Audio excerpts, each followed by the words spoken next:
Дами и господа, от 6 до 8 юни в град Божурище предстои фестивалът "Да, всичко зависи от теб". Фестивалната програма е в 3 дни, през които ще има творчески и спортни активности за деца и възрастни, кино на открито, концерти и театрални спектакли. А тази вечер ще ви срещна с един от участниците, група ПИФ.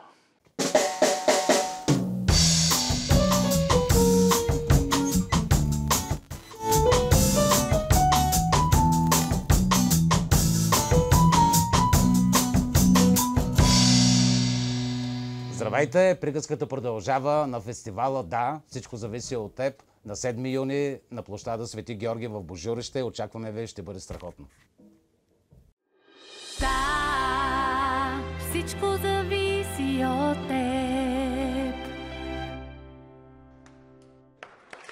Добър вечер, казвам на Иван Велков. Здравейте! Здравей!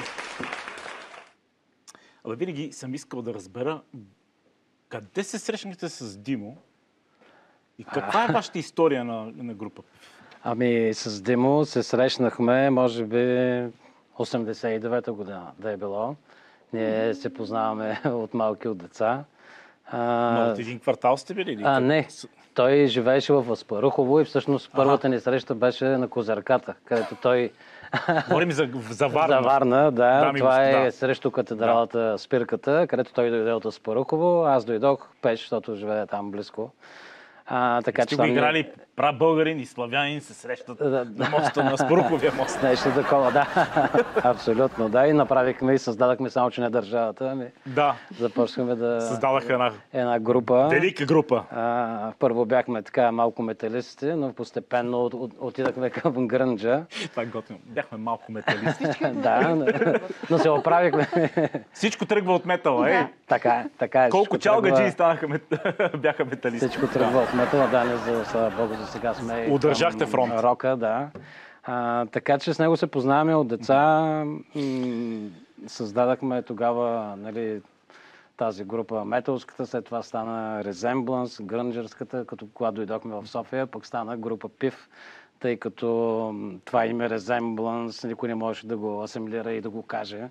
И така бяхме малко принудени да си сменим името с едно по-кратко и по-запомнящо се, със сигурност. Кое ви накара да смените грънч? Защото това беше велика музика, аз много слушах. Честно казано... Offspring, Green Day, това любими мои групи. Грънджа, всъщност, когато излезе амплъкта на Pearl Jam, един страхотен амплъкт на MTV тогава, и помня, Димо дойде в къщи и ми донесе една видеокасета и каза: гледай, какво става, тук е една група, лудница. Цепи мрака. Абсолютно. И аз като го видях това нещо, бях супер такова, защото аз пък тъкмо от метала бях почнал да слушам блуз и такива неща и това беше много близко, нали, до мен цялото нещо, Pearl Jam. И така че Pearl Jam де-факто ни преобърнаха въобще и стила от метала да отидем в съвсем друга посока, даже до толкова... Те са вашето вдъхновение. Абсолютно. И толкова бяхме вдъхновени всъщност, че дори концерти ги изпълнявахме на столчета, както те са седнали на амплъкта. Въобще всичко беше така, много бяхме здраво повлияни. В клиповете аз си викам: добре, поете. Обаче на този стол така някакси... Да, и на приказка клипа, точно така. Там сме пак седнали на стола. Така че наистина Pearl Jam ни доста ни повлияха, съответно и нали, останалите групи. Да, за добро. Благодарен сме. Той се личи, че имаме тая алтернатив вълна и до ден днешен така ни уприличават стила на групата, което няма лошо, всеки си има някакви учители. А не би ли и нямаше ли някакъв миг на липса на вдъхновение, защото това е много елитарно, така специфично, артистично да се създава такава музика. Така е, и губите по този начин представителност пред общата маса. Да, не беше толкова комерциално, но ние и тогава не сме и гонили толкова комерса. Ние не сме и очаквали въобще, че тази група нашата ще стане толкова известна. Димо от много малък се занимаваше с театър, в театър Щурче, беше във Варна, в транспортните работници. Аз играх, между другото, танцова, такова народни танци. Бяхме една зала срещу друга, пак в транспортните работници. Въобще от много малки така сме заедно с него, сме били. И по принцип по-скоро наделяваше арта и изкуството, не толкова да продаваме, да сме комерциални. Да залитате по-скоро сме правили това, което ни харесва. По мейнстрима, нали? Да. Правите нещо, което ви вдъхновява, което искате да... По-скоро така, да. Един вид да освободите от себе си душевност натрупана. Ами да, имахме нужда и тогава въобще по принцип във Варна имаше една такава, така да наречем, сиателска вълна и въобще имаше страшно много групи, много се акцентираш точно на това нещо, на изкуството, всеки да направи това, което иска, без да се съобразява нали, с някакви комерциални неща. Така че направихме това, което, както и го чувстваме. То се личи в песните ни, още от първия албум. Нето са чак толкова, нали, как да кажа, правени по някакви формули за хитове и така, въпреки че всъщност стана нали, албум на годината тогава. Димо ни свирише веднъж една вечер там, точно преди ефирите си говорихме за таванското помещение. Да. Вече си спомням кои да сме били. Динката беше със сигурност Диан Донков. Динката мисля, че Ники Мотавчиев. Да, и Ники Мотавчиев беше. Бяхте заедно, аз го помня този таван, живеехте всички на едно място страхотно. Поделяхме един таван, ама какъв таван, голям, дълъг, с 4-5 апартамента. Не си представя апартамент. Стаи, да. Вдъхновявали сте се взаимно? Да, много готина група бяха. Там, които... Да, точно така. Гравитирахме и правихме глупости. Творчески глупости. Да, той си остана и приятелството. Ники Мотавчиев и до ден днешен ни помага. Той ни направи последния клип на Приказка, която направихме съвместно с наши приятели 2000. Ми кажи каква е реакцията, защото ми подсказва, че много бързо ни лети времето. Реакцията сте като албумови Приказка спечели, мисля, че на ММ. Да, точно на ММ наградите. Реакцията ни беше много учудена, защото пак казвам, нашите партньори бяха... абонати, си спомням. Да, първо, че много сме благодарни, че получихме тази награда и това още за първия албум. За някакви момчета, които дойдоха в София от Варна, с една Жигула комби, бяхме се натоварили.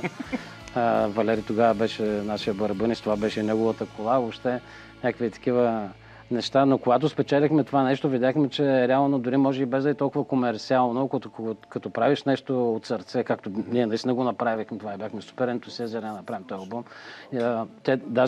Това е единственият албум, който всяка песен има клип. Беше станал сингъл и въобще така бяхме много изненадани. Ние пак казвам, ние не очаквахме. Тя е една от вечните песни. Така остава. Да, и Приказка тогава, и Невидимо дете, въобще Вали, всичките парчета, Колело, повечето ни така е хитове. Така, тези песни обаче сега да те питам, ще ги чуем ли в Божурище на фестивал? Абсолютно, да, на DAFest. Ще участваме, благодарим на организаторите. Всичките, коя дата? Чакай, че на 7 юни. Къде е организатора и мълчи като... На 7 юни. Напомням на всички и те си знаят хората. Нищо важно е да... Хора, без пари е това. Идвайте на 7 юни, много хубава на площад Свети Георги Победоносец. Абсолютно, група ПИВ, колко часа? 8 часа е началото, но преди ПИВ Уикеда, Кага.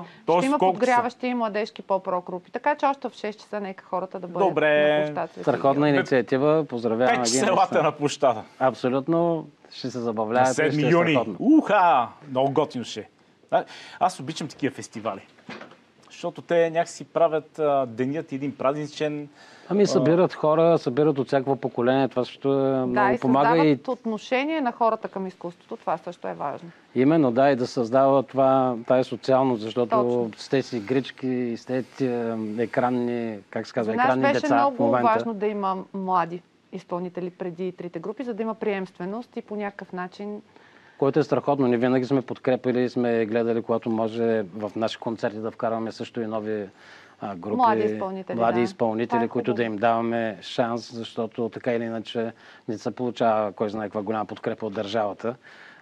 Но ние, каквото от нас зависи, въобще говоря като музикантите от нашето поколение, защото не сме само ние, се дава път на... Аз мисля, че вече трябва да спрем с това държавата. Точно така. Да, всичко си зависи от теб. Една Металика да мисля, че седнала да се моли там на... Да, така. Или Iron Maiden, или някой. Да. Правете хубава музика, пътувайте. Хората не са глухи. за Така хубавата е. музика. Ако направиш нещо Много хубаво, бързо винаги ще оценяват. се Ето приказка. Аз си оцени. спомням, бе, хора, наградите ММ, имаш си абонати, бе. Да. И изведнъж група Пив с някаква нестандартна песен, някаква арт. Ти разбираш ли? Това е все едно БГ Радио, както дава награди всяка година на графа. Изведнъж да не му даде на група Пив. Нещо е такова беше. Да, но и в днешно време приказка може да я запее всеки. Факт е. Така е редно. В смисъл, хубавите песни трябва да се запяват с лекота. Да. Добре, успех ти пожелавам. Благодаря На теб много. и на останалите Ма ти не пичове от попита бандата. какво ново от групата може Добре, да какво очаквам. ново от групата? Айде. Много неща се случват. Може да следят на нашата страница за участие, но искам да кажа нещо много интересно. Започваме един мюзикъл, който е съвместно с Старозагорски и Габровския театър, с режисьор Веселка Кунчева. Група Пив? Да, група Мюзикъл? Пив, мюзикъл с наши парчета, където Добре. ще се направи представление на 13 юли. Ще е премиерата, започваме усилено репетиции. А как Това е се нещо казва? страхотно. Мюзикъла? Как се казва? Мюзикъл за сега ще го запазим. Следим. Следим. На страницата Трябва във да следим. Фейсбук на група Пив. Но това си Следете. мисля, че ще бъде много интересно. Това е уникално. Група Да. Пив, мюзикъл.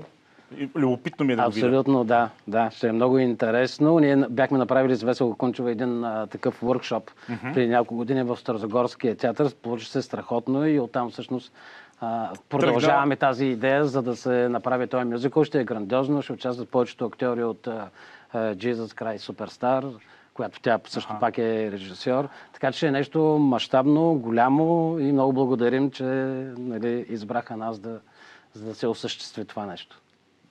Благодаря ти. С нетърпение ще чакаме и юли месец за този мюзикъл, който все още ние не знаем как се казва, но ще го има. Това е най-важното, че ще го има. Пък как се казва? Ще дойда пак, за да го обсъдим. Точно така. Заповядай, Да, добре си благодаря. Иване. Дами и господа, с вас ще се видим веднага след рекламите.